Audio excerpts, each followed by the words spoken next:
अगली बार मैं थोड़ा ऊपर ही लिख दूंगी।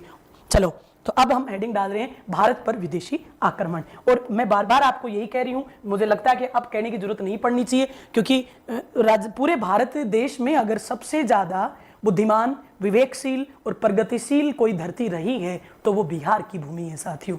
बिहार की भूमि ने इस भारत को जो कुछ दिया वो हमारा गोल्डन पीरियड था। पूरे की पूरी दुनिया के सबसे महान गुरुओं में से गुरु एमाते, चाणक्य, विष्णुगुप्त, कौटिल्य आपके देश के थे। देश का मतलब उस समय मगध को देश बोला जाता था। मगध महाजनपद पूरे भारत की 16 महाजनपदों में सर्वश्रेष्ठ महाजनपद थी।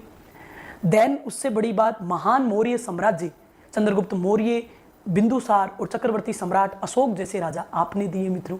उसी टाइम पीरियड में महान गुप्त साम्राज्य, समुद्रगुप्त, चंद्रगुप्त द्वितीय, विक्रमादित्य, कुमारगुप्त, महेंद्रादित्य, स्कंदगुप्त जैसे महान राजा आपकी धरती से निकले। और आज भी ये पूरे भारत के हर व्यक्ति को पता है कि चाहे यूपी पीसीएस हो, चाहे स्टेट पीसीएस हो, सबसे ज्यादा अच्छे रिजल्ट जिस राज्य से निकल के आते वो भी धरती बिहार की है। बस दुर्भाग्य इस बिहार का एक ही है कि जो बिहार की एक तरह से जीवन रेखा हुआ करती थी, कौन कौन सी नदियां जी, तो आप सबको पता है दामोदर नदी थी क्या?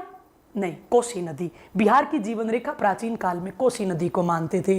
गंडक नदी का बहुत बड़ा योगदान था, गंगा नदी का योगदान था, सोन नदियों का योगदान था। और आज उन्होंने रास्ते बदल बदल के बिहार को उजाड़ सा दिया है। काश वो दौर वापिस लौट आए जो प्राचीन काल में बिहार का था, तो एक दिन फिर मित्रों ये राज्य पूरे भारतवर्ष में सबसे ज्यादा सम्मान के साथ याद किया जाएगा। बोलो सत्य बात है कि नहीं? तो प्यारे विद्यार्थी